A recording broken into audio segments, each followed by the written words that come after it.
Good day, everybody. Randy Franklin Smith here.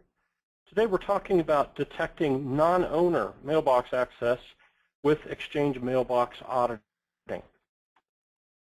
Today's webinar is made possible by my little software company, LOGbinder EX. We make software that bridges the gap between applications and your SIEM solution. And I'll show you briefly later in today's event how LOGbinder EX specifically does that for Exchange. Also, we've got a special guest with us today, Ratish Nair.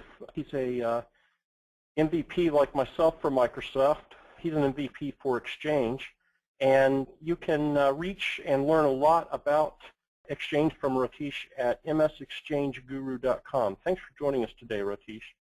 You're welcome, Randy. Thank you so much. Thanks for joining the webinar. My name is Ratish Nair, and I've been working with Exchange since the Exchange 2000 days, and I'm an MVP for Exchange Server since 2010. I started off with the Microsoft PSS, and right now I'm an Exchange architect designing solutions for customers. I own and manage the MS Exchange Guru blog. And regarding Exchange auditing, I think it's a must-have for all organizations to protect their most important corporate asset, which is email, and Microsoft making significant improvements with it. And I'll let Randy explain more about it, as he's clearly an expert in this field. Thanks, Randy. Sure. And just so you folks know, this is the website that we're referring to there, msexchangeguru.com. I've learned a lot of good stuff at that site myself. Now, this is what we're going to talk about today. Number one, what can you audit with Exchange Mailbox Auditing? We'll explain that. We will discuss how to turn this auditing on. We'll show you where the mailbox audit logs are stored and how you can get reports from those audit logs in order to track and see who is accessing somebody else's mailbox. Then we'll address the gap between mailbox auditing that's in Exchange and then getting that event log data out to your SIEM solution. Now, folks, please use the question and answer feature as much as you would like. We definitely want your questions, but we'd like to hear anything else that you have to say. You know, if you've got tips, if you've learned things, you know, whatever. Just give us all the feedback that you can and use the Q&A feature for that. So this is what you can do with mailbox auditing. You can, first of all, you can audit with even the owner, as the owner accesses his or her own mailbox. But of course, we're not recommending that, right? Because if you do that, you're going to be tracking every time any person accesses their own mailbox, and that's going to just create a huge amount of noise that probably is not something that you're ever going to want. After all, we expect people to look at their own mailbox. Oh, Freba has a question here. What is SIEM, S-I-E-M? We're talking about security, information, and event management. The other term that you hear a lot is log management. So log management, SIEM, they're related to each other. We're talking about tools like ArcSight, Logarithm, Event Tracker, systems like that. Okay, now, more importantly, though, we're interested in this right here, and that is auditing when someone who's not the owner accesses someone else's mailbox. Now, almost all cases of non-owner mailbox are going to be considered by Exchange as delegate access. So, for instance, if you go and let's say that you report to John, and John delegates access to his mailbox to you, meaning you can go into Outlook and you can look at John's mailbox. Okay, that's an example of delegate access. Or if John gives you the authority to send emails as him or to send on behalf of him, all of those are considered non-owner mailbox accesses. Now, you notice there's also a access type called admin. Let me be very clear here. Most actions by administrators are going to be logged as delegate access, okay? So most actions by administrators are going to show up here under delegate access.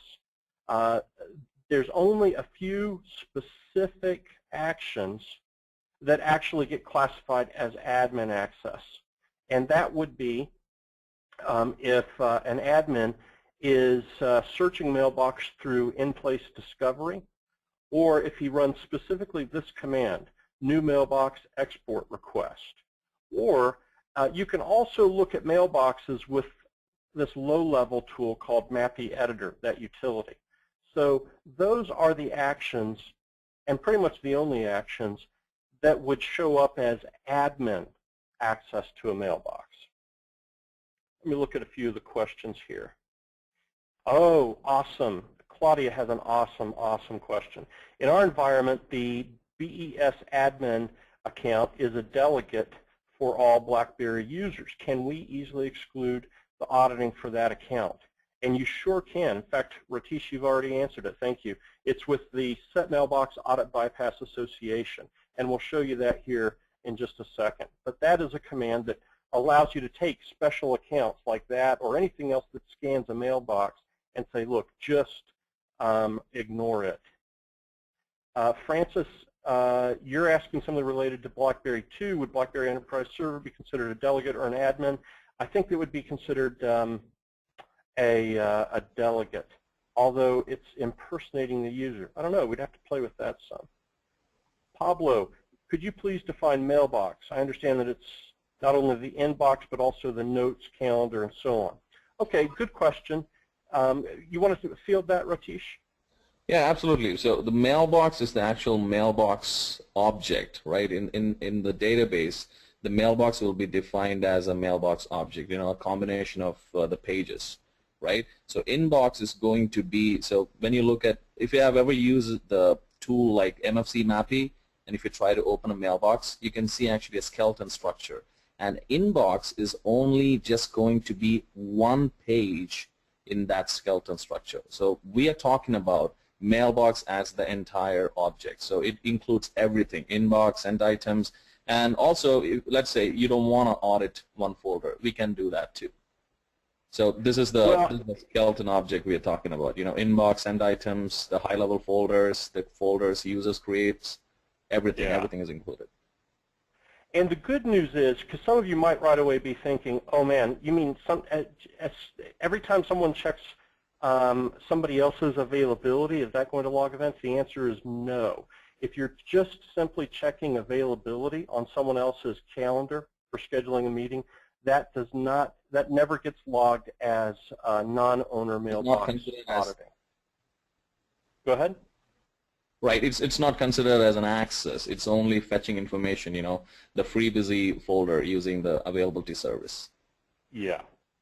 So good news on that. Hey, the other good news, which I don't think I actually addressed in the slides, by the way, folks, is when you turn this auditing on, it's going to log whenever somebody, for instance, looks at your inbox folder or your sent items folder, or if someone's going through your deleted items folder. You'll get events for each folder that someone looks at. But if someone's looking at that folder, over and over and over again within a short period of time, it's not going to flood your the audit log on that mailbox with just a bunch of duplicate entries. I think it's a space of 2 hours or 3 hours.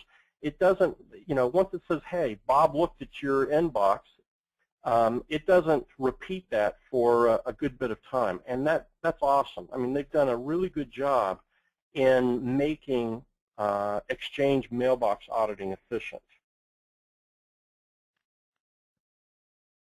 And so, yes, Nick, you could exclude a user from that audit using this, setting it as a bypass association. So we'll come back and show you that actually here in a second.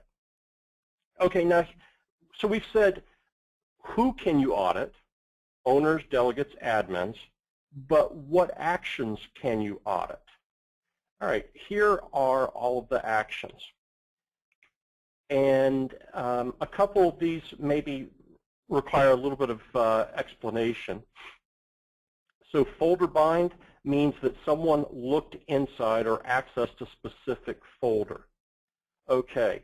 And oh yeah, there's a little bit of explanation right there of what I was talking about earlier. Entries for folder bind actions performed by delegates are consolidated. Yeah, one log entry is generated per individual folder access within a time span of 3 hours. So that greatly cuts down on the noise that you would normally get. We can track if somebody copies an item, if they create a new item, if they look in each folder they look at in your mailbox is logged. Deletions are logged. Now, message bind is only logged for admin access with like MAPI or one of those other methods. So message bind is going to tell you the specific messages and their subject that were looked at by an admin through one of these alternative routes. But if you're simply coming in through your Outlook client or Outlook web access and reading someone else's mail, Exchange is only going to audit that you looked inside that folder. It's not going to list each item that you looked at. We can audit moves. We can audit if someone is impersonating you, sending email as you, and likewise updates. So we've got a nice comprehensive audit trail of the activities. And for each one of these events, you're going to get the type of information that you would expect. And I'll show you some actual examples of these event records as we go along.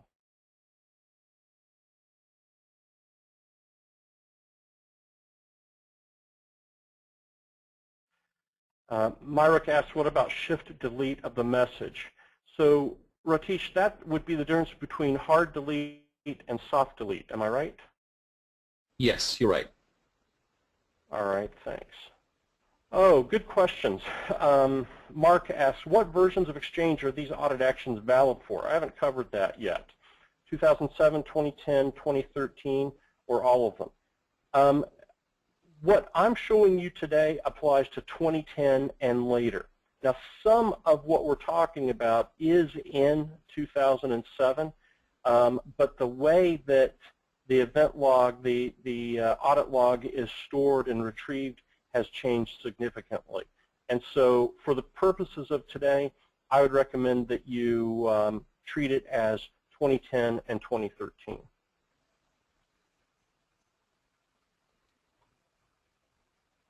All right, now, Stuart asks, would the message bind pick up an active sync connection from BlackBerry Enterprise server? No. So message bind only shows up as administrator. Let me answer that. So go ahead, Rich. BlackBerry it doesn't use an Exchange Active Sync connection. Active Sync is only for Active Sync protocol, iPhones, Windows phones, Androids, and everything.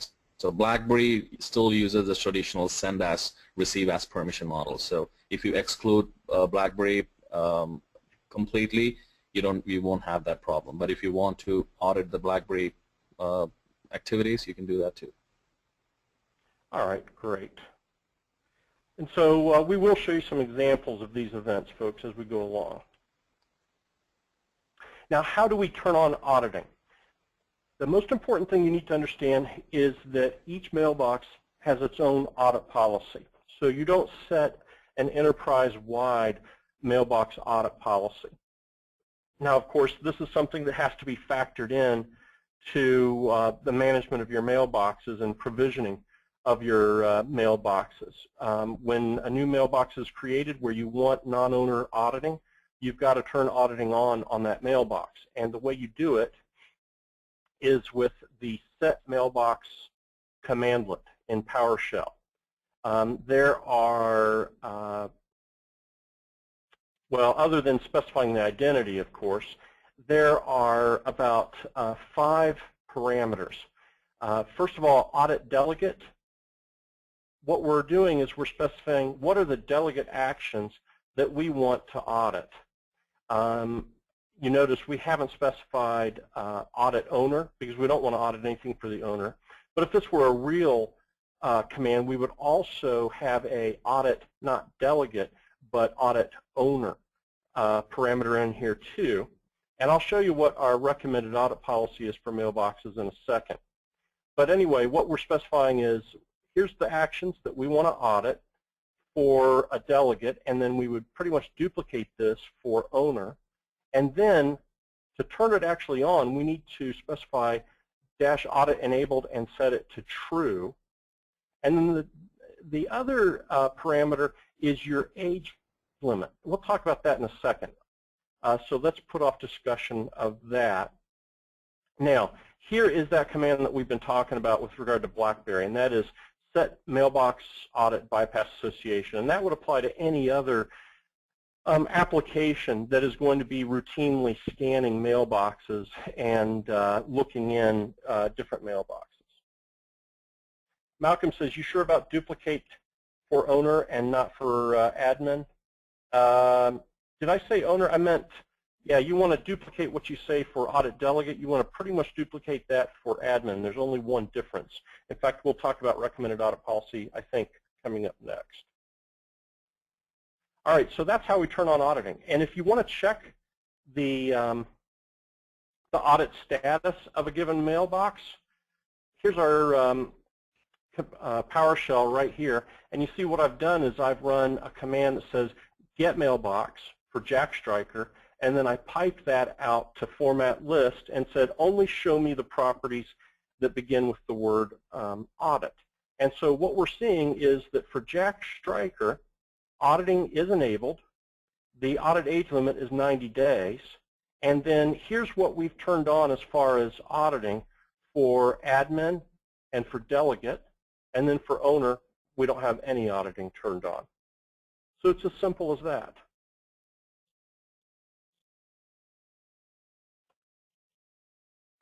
Now here's what I'm recommending as far as your mailbox audit policy. It's pretty simple. Owner, none. For delegate and for admin, we're turning on everything that you can audit because I have not identified any scenarios where we would only want some of these actions and not all of them turned on for an auditor. And this is all based upon this chart that you see right here. So if you're wondering how do I turn on auditing for multiple mailboxes, it's pretty easy to put together a PowerShell script that would query for mailboxes. I guess, what is it, Ratish? It's probably get mailbox. You can get a list of mailboxes that way, right? Right. Get mailbox result size unlimited. That will get all the mailboxes in the organization. Yeah, there you go. And then we could pipe that in to another command that sets the same audit policy on each one of those mailboxes.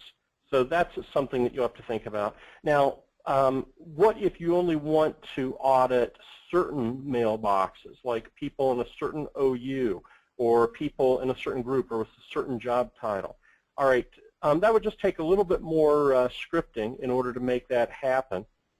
But I'll also show you how LOGbinder EX addresses that. Okay, now, someone asked where are the audit logs stored. We'll get to that in just a second. But first, I want to show you, once you've got this auditing turned on, how do you go and look at it? Well, you can either look at it in the GUI or in the interface. And to do that, we're going to go to the web-based Exchange control panel. But you can also, in PowerShell, there are two different commands. There's the search mailbox audit log commandlet and then one called new mailbox audit log search. I'll come back and talk about those in a second. First of all, let's just go see in Exchange how we can do a quick audit. All right, I am in the Exchange control panel. It's web-based. And what I've done is I've selected roles and auditing. And then we're going to run a non-owner mailbox access report. And I've specified a time period. And then if I wanted to, I could specify just a specific mailbox. But having left it blank, it's going to default to all mailboxes accessed by non-owners. And here we're saying, yeah, show me both administrators and delegated users. I think that's going to be standard. What you're saying there is all non-owners. All right, then we run our search. And so what this is telling us is there's non-owner mailbox activity for John Locke, Jack Stryker, and administrator. Let's drill down on Jack Stryker. And what we're seeing here is, first of all, March 6th, 4:50 a.m., the actual built-in administrator account did a send as, and the subject of that email was from JS, and the status was succeeded. All right. What else can we see? Okay. Here we're seeing at 3:30 a.m. the administrator opened a folder, and the specific folder was the mailbox. So what can we conclude from that?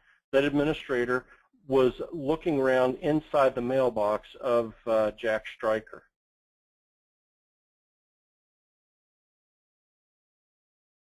So there's just a few examples for you. Here we see that David Brown accessed the administrator's mailbox and sent mail on behalf of the administrator. So where is it getting this information from? All right, we'll explain that in a moment. Randy, you've got some interesting questions coming up. Yeah, in fact, let's handle the one from Chris first. Chris says, can audit logs be natively sent to any SIEM tools? Okay, the answer is no, Chris. The audit logs are only available either through the GUI that I just showed you, or you can run a PowerShell command. But it's not as simple as saying, let's run this PowerShell command every few minutes and then pipe that output over to our SIEM solution. And here's why. The PowerShell command search mailbox audit log is synchronous. By synchronous, what I mean is the command runs and immediately gives you the audit log output. But, and this is a very, very big but, you can only search one mailbox at a time. So likely you've got a lot of mailboxes. And so it's going to be impractical on many different levels to try to run a PowerShell script that's going to run this command for every single mailbox. Plus, you don't get full details of the audit record. To get a full audit trail with all the details for all your mailboxes, there is a command here called new mailbox audit log search. And this command, if you don't specify a mailbox, it'll just simply get all of the audit records for all of your mailboxes. So that's good. The problem is it's asynchronous, meaning you run this command and basically you're just submitting it to a job queue. The command comes right back in PowerShell but doesn't provide you with any reports. After a period of time, which can usually be up to about 20 minutes, here's what Exchange does. Exchange emails you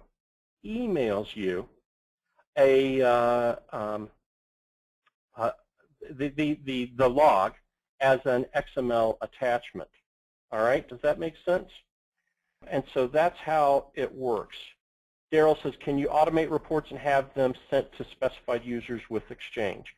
Well, you could with this right here, Daryl. You could set up a scheduled task that runs the new mailbox audit log search and specifies those people as the email recipient.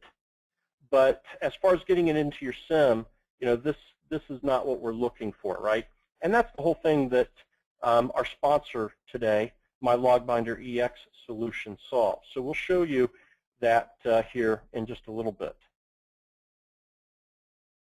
Mohammed asks, I suppose the report generates a report only for users whose mailboxes have been configured for auditing, correct? You're absolutely right, Mohammed, yes.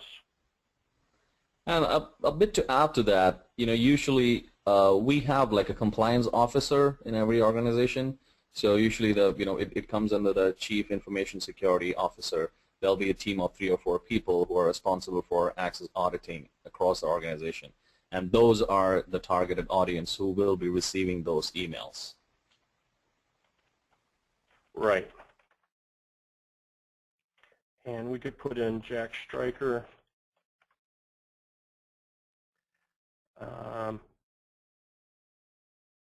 Let's see here. Why didn't I get anything back?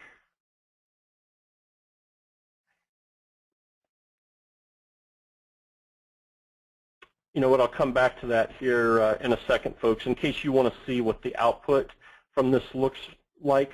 But, the big thing, of course, to remember, if you're going to run it synchronously, you're only going to get results for one mailbox at a time. Okay. Oh, and by the way, here is where you can also specify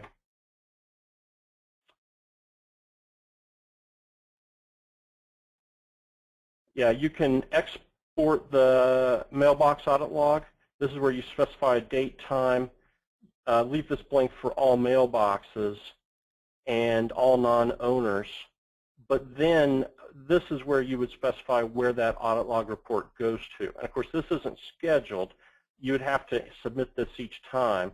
But all this web page is doing is simply formulating up a new mailbox audit log search. Yeah. Okay, Freeba, good. You got the question to that. All right.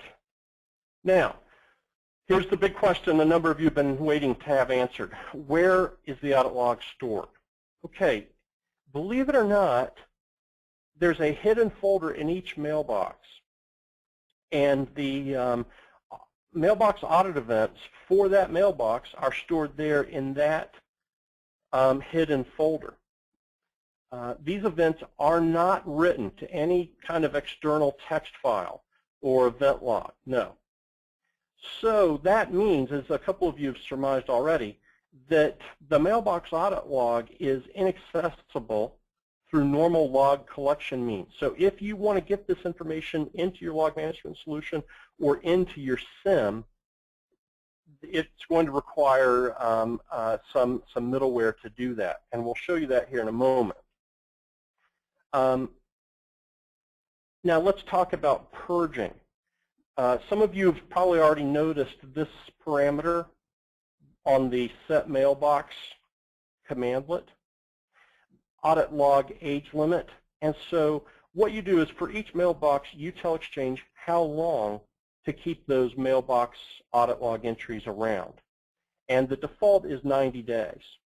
After 90 days or whatever, you could set it to 10 days if you want to, 180 days. After that, they automatically get purged on each mailbox. The only exception to that is if you have a mailbox that's been placed on litigation hold, then the audit logs will not be removed. No purging on the audit logs until that hold is removed. And that's good. That's what we would expect.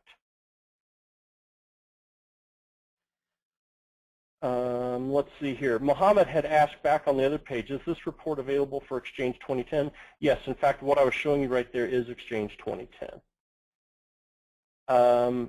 AGS, what is the default level of auditing for admins and delegates? By default, auditing is turned off on mailboxes altogether. So the default is no auditing. Mohammed, who has the ability to modify the audit log hidden folder, any audit trail on that folder? So that folder is not exposed, and Ratish, jump in here if you want to, but that folder, this hidden folder where the audit log is stored on each mailbox, is not exposed to MAPI APIs or anything else. There's no interface for getting at it. Correct, Ratish? Exactly, and to answer a bit more to that, I've actually sent a link from my website.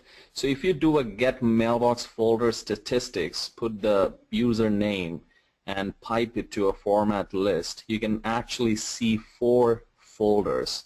So auditing folder is one among that, and it is not exposed to the user. So the other folders are deletions, versions, purges, and audits. So if you take a look at that article, I've actually mentioned everything. So basically, to answer the question, audit folder is not exposed to the user, and if you need to make changes to that, you need to be delegated with the Exchange administrator permission for the organization. And to go and look at that folder itself, you can't just go look at that folder even as an administrator, right? Right. And you certainly can't modify it. Yeah. Of course, you can purge. If you want to, you can purge an audit log on a mailbox by simply going in and saying set mailbox dash audit log age limit 0, and that will immediately purge the audit log on that particular mailbox. But that is trackable with the admin audit log, the admin audit log, which we're not talking about today. That was my second point. So even if you do that, admin audit log is going to catch that. Yep. And that's a webinar we'll do in the future. We'll do a webinar on the admin audit log. Okay, so what about archival? All right, there's no automated enterprise method for archiving mailbox audit logs. Now, we're going to show you how we solve that with LOGbinder. But if you don't have LOGbinder, you could do it. What you would need to do is set up a script that periodically runs a new mailbox audit log search commandlet.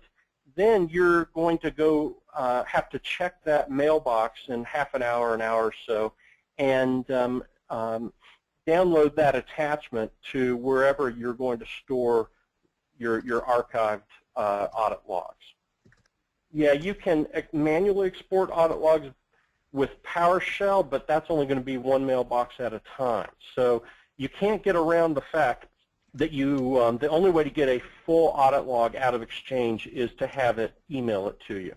So obviously, you need a way to get audit logs out of the application where they're generated and into your audit log repository, because audit logs are vulnerable to the administrator. Scott says, once the audit logs are archived, how do you search them? It's just an XML file, Scott. If I have a chance, I'll show you what the XML file looks like. But what I'm hoping, Scott, is that you've got a SIEM solution or a log management solution, and you can get the audit logs sent to that on a regular basis. And we'll show you how. But I will show you what one of these XML files looks like. Let's talk about performance for a second. Ratish, you've done some research and experimenting with this, because people always want to know, if I turn this auditing on, what's going to happen to me performance-wise? Right. So that was one of the primary reasons, I'm a part of this webinar. So performance-wise, if you're going to ask, if you have like 5,000 users and you want to enable auditing for all 5,000 users and run it for 5 minutes, all you got to worry about is a processor running on the mailbox server, because processor is the one who does the job.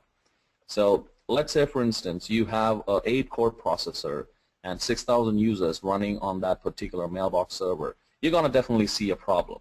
But say when I architect the solution, I decide to add a couple more of processor dedicated for mailbox auditing purposes, you'll do just fine. So if the question is who is going to get the impact because of mailbox auditing, the answer is processor, and when you architect the solution, you just need to keep that in mind. All right, thanks. And I mean, we do have some customers that not everybody has had to go out and add CPUs when they turn on auditing, because it does depend on what actions you're auditing, how many mailboxes, and how much non-owner mailbox activity is there going on in the organization, right? Exactly. I mean, you have 5,000 users and you only want to do audit search, audit logging for 1,000 users. You don't even have to worry about it. It's not going to cause, I mean, it's basically like the commandlet export mailbox request. So when you run an export mailbox and copy the content to a PST, so that's the same kind of job which is being done by the mailbox server. So under ideal circumstances, you'll do just fine.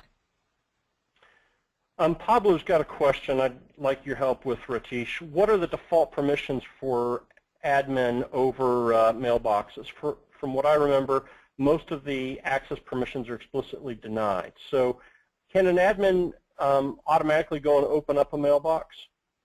Somebody else's No, mailbox? an admin cannot. Starting from Exchange 2007, you cannot. You're going to have explicit permission on the mailbox server. So in 2003 days, you used to have the Enterprise Administrator Group, EES group, Exchange Enterprise Servers group. If you were a member of that, you could have opened any mailbox. But with 2007 and above, you need to have, and with 2010, to be specific, you need to create an RBAC group, which is role-based access control. You need to create a group and say, hey, this group, whoever is a member of this group will have access permission to all mailboxes. And remember, that access logging, that access would be logged by admin logging. Now, an admin can run the set mailbox permission too and give himself access to a mailbox. Is that right? Exactly. Okay.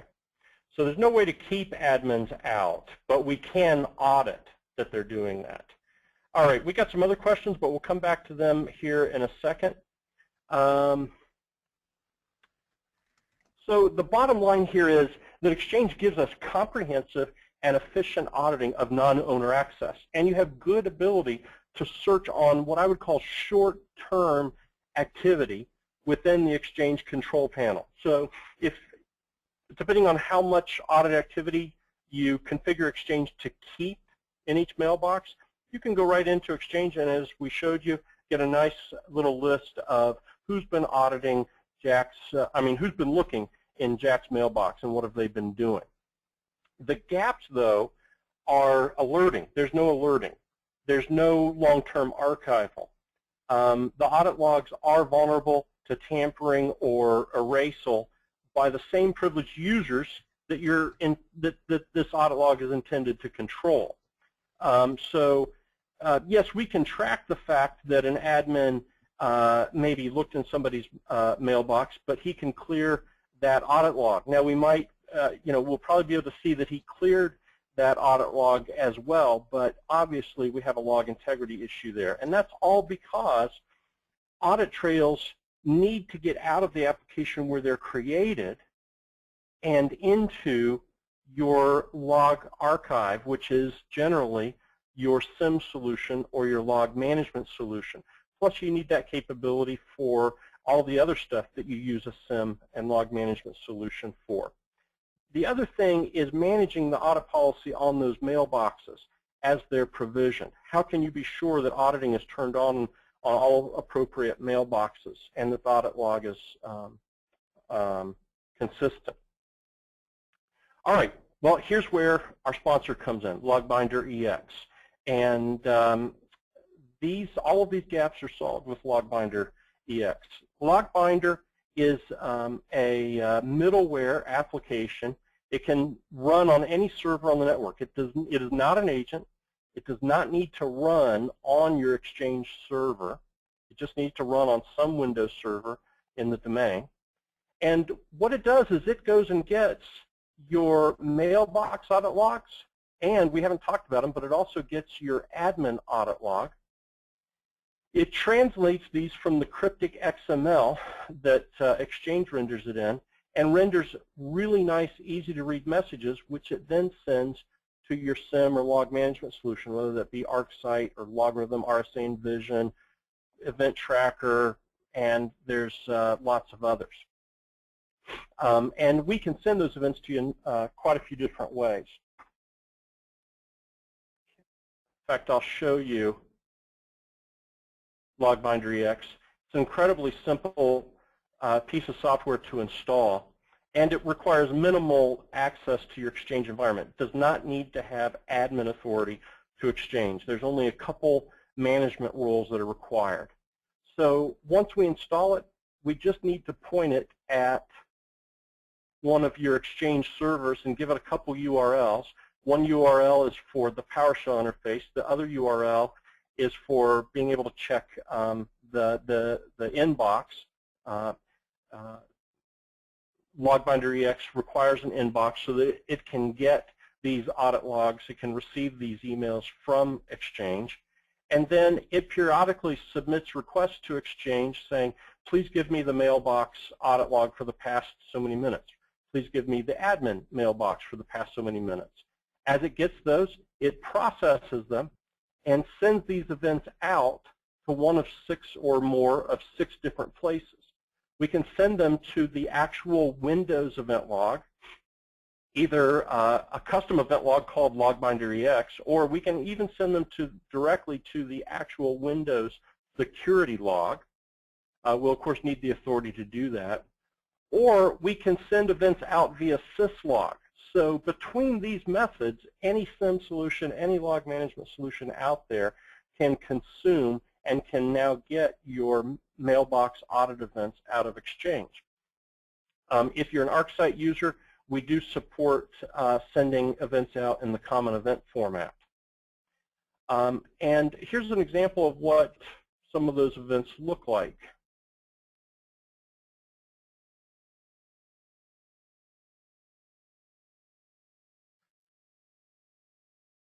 So here, for instance, is an event telling us that a new mailbox audit log search command was issued.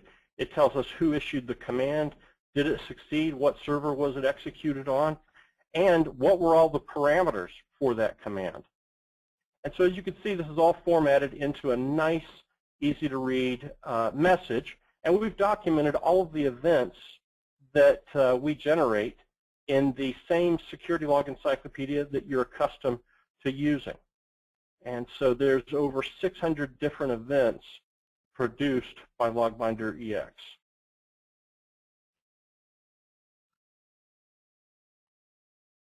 So once you get those events into your SIEM solution, go ahead. Hey, Randy, I think you should really show them all those events, because I have honestly not seen anything like that. You know, you have actually documented all the events so that, you know, people could simply go and take a look and choose and select. You know, I have honestly not seen anything like that. Well, thanks. All right, we'll show them to you. In fact, let's go to the security log encyclopedia. So this is everything that you can audit in Exchange. And it will update here in a second.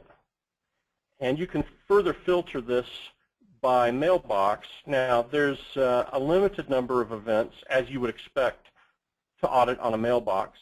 So we've got copy, create, the folder was accessed, an item was deleted permanently, somebody accessed a specific mailbox item, moves, send as, deletes, and updates. And each one of these is going to, you know, give you the information that you're expecting to see. Let's look at this one. Somebody looked in a particular folder. There's an example event. So access Exchange mailbox folder. The operation specifically is folder bind. You might remember that from the slides. That's what it looks. That's how it's labeled in the XML file. But we've translated that out into, you know, a mailbox folder was accessed. We tell you who was the mailbox. In this case, Jack Stryker's mailbox. And what folder was it? It was the sent items folder. Who did it? Administrator. What client were they using? Outlook Web Access. And this was the IP address that administrator was coming in from. So really cool information, right?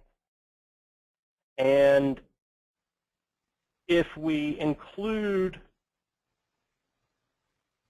the admin audit log, why we are looking at, let's see, upwards of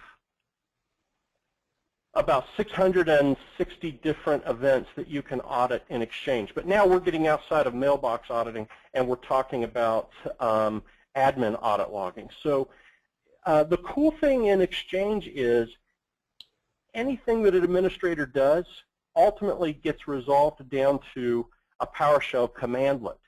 And what Exchange does is it audits those PowerShell commandlets, sends them to the admin audit log, and it's kind of the same story. The audit log is trapped inside of Exchange. You can search it within Exchange, but you can't get it out to your SIEM. but that's what we do here. And what we've done is we've created a different event ID for each one of those commandlets.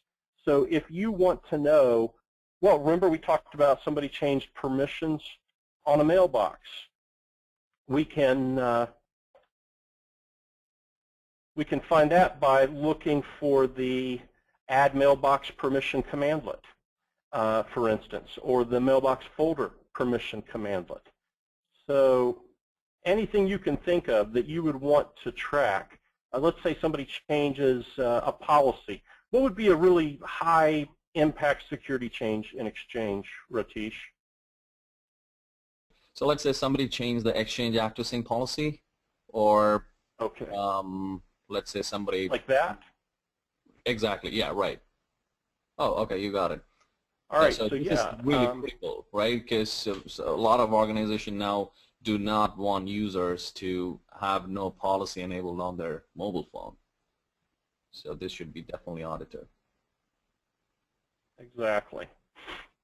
Okay. So that's what LOGbinder EX does. It's a simple piece of software. There's not much to show you because LOGbinder EX is, we try not to reinvent the wheel. We know that there's plenty of SIEM solutions out there already, and they can do a much better job. They've spent years honing their ability to efficiently compress and securely archive logs and to do correlation, real-time analysis, alerting, reporting, and so on. So we didn't set out to do that. We just realized you need to get this information into your SIEM. Let's just bridge that gap and not do any more than that. And so therefore, we help solve all those gaps. Your alerting, you get that with your SIEM. Your long-term archival, you get it into your SIEM where all the rest of your logs are securely archived. Your Mailbox Audit Log is no longer vulnerable to tampering by your Exchange privileged users because now we've gotten it out of Exchange. We've, of course, solved the whole SIEM log management connection problem. And here's what's coming up in the next version of LOGbinder EX. We're going to add audit policy management so that as new mailboxes are provisioned, we will automatically turn on auditing according to your policies. So we're intending, of course this is a forward-looking statement subject to change, yada, yada, yada, make sure my legal team is happy. But what we're planning to do is set it up so that you can say, look, I want this particular audit policy deployed on all mailboxes, no matter what. Or we're also looking at allowing you to control it by organizational unit and maybe group membership, saying, all right, all members of this group, we want the mailbox auditing to be, this, that sort of thing. So we're giving you a full solution for those gaps and extending the reach of SIEMs. Now, a number of people are asking about, do we work with specific SIEM solutions? We work with all SIEM solutions. If your SIEM solution can pick up events from, let's go back here for a second. If your SIEM solution can pick up events from one of the Windows event logs, or if it can read files, text files, or if it can accept syslog events, then yes, we work with your SIEM solution. Now, we do have a program called our SIEM Synergy program, SIEM Synergy Partner Program, and that's where we take it a step further and work with SIEM providers to build intelligence into their SIEM about these events. And I'll show you who those partners are right now. Now, we are always looking to expand this. We would like to work with every SIEM vendor out there. But we have ArcSight, GFI, SolarWinds, Event Tracker, Logarithm. All of these solutions have got intelligence built in out of the box or else available as a content pack in order to understand the events that are coming in. And see, what we do is we provide recommended alert rules and recommended reports to help you interpret this data. And in the SIEM Synergy Partner Program of the folks you see here, they've actually implemented those recommended alerts and reports already in their respective SIEMs. There's other SIEM solutions that aren't full partners yet, but we're working with them. And a couple of you mentioned Q1 or McAfee, and we're trying to get their attention. If you use either one of them and you've got contacts there, tell them, hey, we want you to integrate with LOGbinder, and it doesn't cost anything for the SIEM provider to do it. We're happy to do the heavy lifting, but it's a win-win situation for everybody, the SIEM user, for us, and for the SIEM provider. Oh, and here's another important thing. Let's go back to this slide. You know, Ratish, these are not the only logs that that Exchange has, and so sometimes people get confused and say, well, there's already a connector from perhaps ArcSight or somebody, or Splunk. There's a Splunk app for Exchange, but it's very important for you to understand the different logs in Exchange and the information that they provide, because the only log that's directly readable by log management solutions like Splunk or ArcSight or whatever is the message tracking log and the IIS logs on Outlook Web Access servers, or I guess they're called client access servers.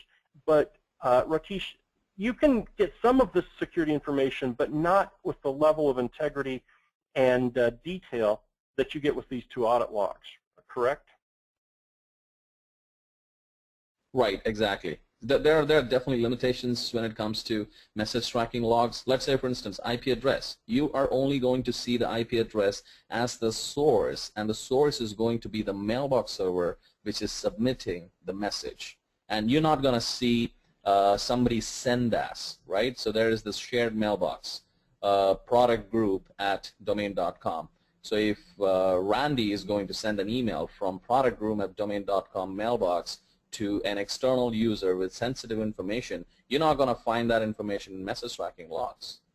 And regarding IIS logs, let's say, for instance, you have somebody accessed somebody else's mailbox using and read one sensitive message using Outlook Web Access. You can see that exact information in IIS logs, but you're not going to see that information if he or she accesses it using Outlook. The reason being, Outlook is a MAPI connection. It's not going to have a single entry in IIS logs. So that's where mailbox access auditing pitches in, if that answers your question. No, that's a great explanation. Thank you. And there's some information you can get with message tracking, but message tracking is a huge amount of information, isn't it? Oh, yes. So those logs are huge, but yeah, you can consume them directly with most SIEM solutions out there. So Bob asks, can we work with System Center Operations Manager? Absolutely. We would like to work with somebody to produce, I assume they're still called management packs or whatever it's called for SCOM, to put some built-in intelligence for those events. We'd love to work with somebody at Splunk too, but we haven't been able to get their attention yet. And I've tried educating them on the difference between their Splunk app for Exchange and the value that we add. And the thing of it is we're not competing with any of these SIEM providers. We're just making their solutions, it's just synergy. We're extending the reach of these SIEM solutions without duplicating any of their functionality. Let's see here. Daryl says, can LOGbinder safely run in a VMware instance? Yes, absolutely. That's how it runs on pretty much most of the customers that we're aware of. Prasad asks, hello Randy, can you share some details on cost and licensing for LOGbinder EX? So LOGbinder EX licensing is based upon the number of mailboxes that you have, but it's pretty affordable. Entry for, like the entry price is, I think, somewhere around $3,000, and then it ramps up slowly based upon the number of mailboxes that you have on that. But we have an upward cutoff on price to keep it affordable, and keep it within reason for really large environments. But entry rate is there about, hovers somewhere around 3,000, I think, but we can get you a quote. Ann asks, discount for nonprofit organizations? Yes. Ask for a quote, specify what kind of nonprofit you are, and we can work that in there too. If you're interested in that, if you'd like a quote, please just respond to any of the emails on this, or check out LOGbinder.com. You can go to LOGbinder and you can download an eval of this. You don't even necessarily need help from us. We'd be happy to help you install it. But it's simply available right there for you to download. And pick a server, install it, and you can see the kind of events that you get. Let us know what SIEM solution you're using, and we'll help you get connected with any resources that are available for that SIEM solution. And folks, when I was talking about the various logs available in Exchange, we have a white paper that talks about that to help you educate yourself and other people why it's so important to get these two audit logs, the Mailbox Audit Log and the Admin Audit Log, and where the overlap is and where there is no overlap. Hansen says, will this work with Exchange 2007? No, we don't support Exchange 2007. The way that Exchange 2007 does is it sends some of these events to the actual Windows event log, right, Ratish? Yes, that's correct. So let's see here. What else? What other questions have we got? Hansen says, how does this relate to diagnostic logging properties? Will setting folder access via diagnostic logging properties show me when someone accesses someone else's mailbox? Can you help me with that question, Ratish? If you didn't catch me reading it, go ahead. Right, so diagnostics logging is basically done for troubleshooting purposes. You don't want to enable diagnostics logging and keep it running on an Exchange production system, because it's going to flood your flood the even viewer with a lot of information.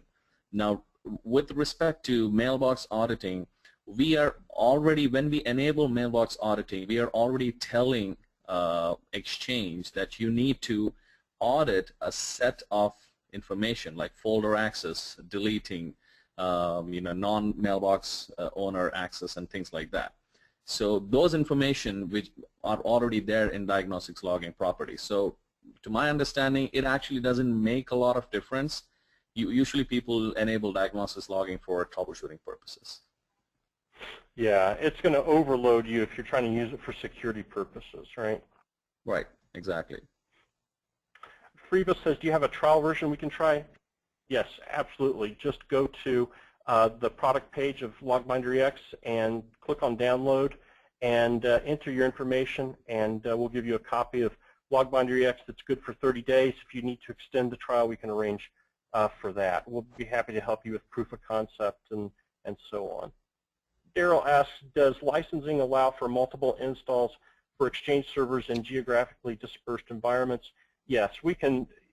We're aware of scenarios like that and can definitely work with you on that.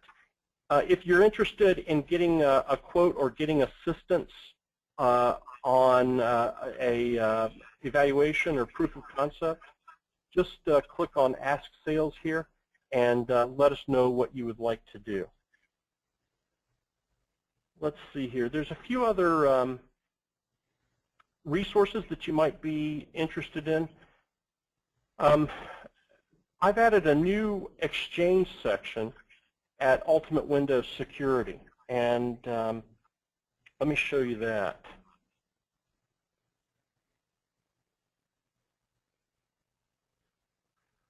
So here it is. And we go into lots and lots of detail on both administrator auditing. We take you through configuration, storage, purging, archival, reporting, and alerting, and SIEM integration of admin audit logging, and the same thing, of course, for mailbox auditing. And a lot of the information that we talked about today is available here at ultimatewindowssecurity.com and in written form, right? Joe says, are the Exchange-related commandlets only available on the Exchange server itself? No, Joe. If you're asking, can I run these Exchange commandlets from some other computer on the network? Yes, you absolutely can. There's two different ways to do it. You can either install the Exchange console. Management cell.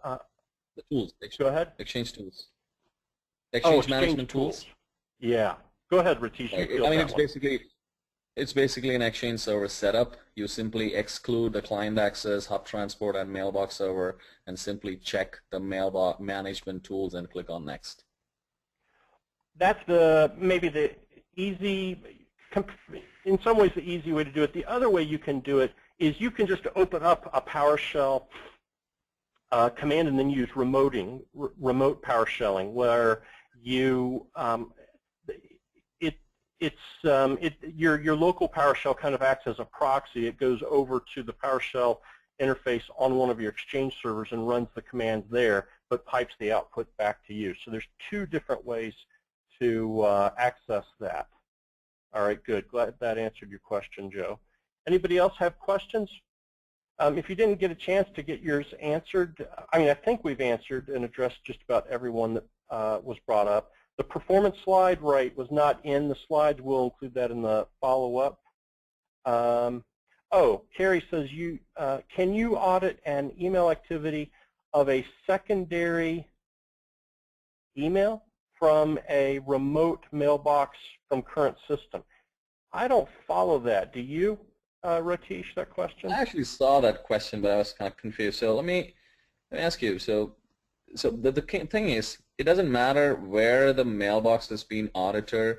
I mean, let's say you have a mailbox in North America, and if somebody accesses it from Asia Pacific, it doesn't matter actually. The moment it hits the Exchange server and the data is accessed wherever it's being accessed from, an event will be written, and the LOGbinder will get that information and send it to your log management solution.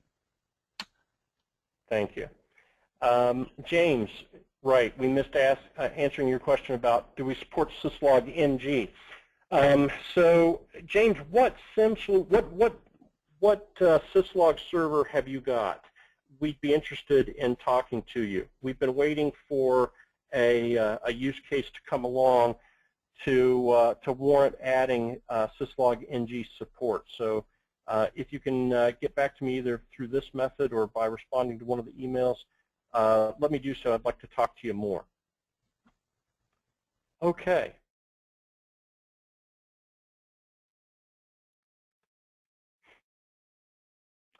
Thank you very much, everybody, for your questions. I was just pausing there to see if any others came in. Okay, James says, maybe I should ask you what encrypted transport do you support?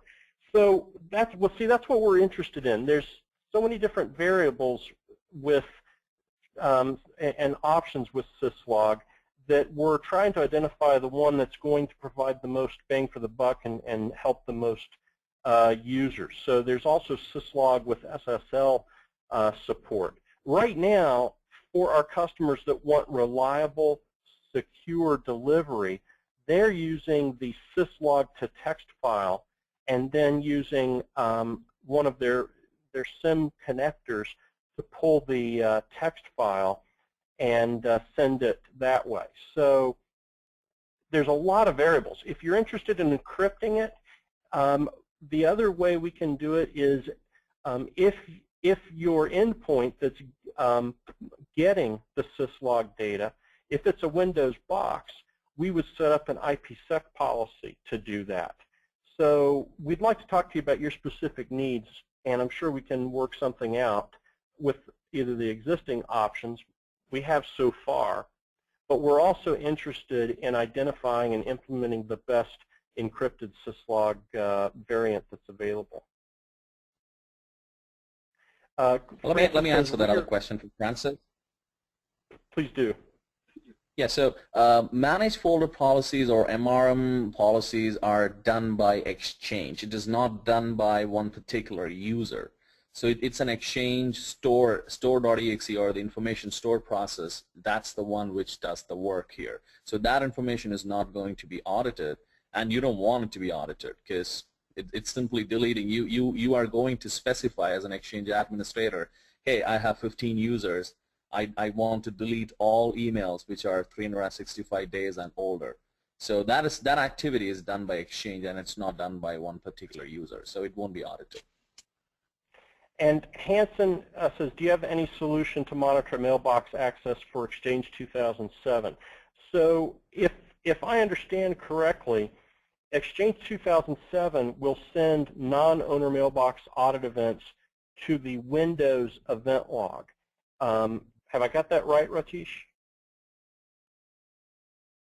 Yes, you're right. They are going to come as a Windows event log in the event viewer. So your solution there, Hanson, is just to configure your SIEM to get those events, and when you move to Exchange 2010, LOGbinder will be able to bridge the gap that now appears in Exchange 2010 because, see, they don't send events to the event log anymore, and that's why it wasn't an issue with Exchange 2007. So I think you should be able to go direct from the Windows event log to your SIEM solution, Hanson. Stuart, I'm sorry if I'm rehashing the same material, but I need to know for sure that the system can track access from ActiveSync. Yes, absolutely. If someone via ActiveSync is looking at someone else's mailbox, you will get those events. Absolutely. If you've got more questions, folks, send them my way. And please take a look at LOGbinder. If you have a SIEM solution and you have Exchange, we can bridge the gap between them, and we'd love to work with you. Thanks a lot, and have a good day, everybody. Thanks, everyone.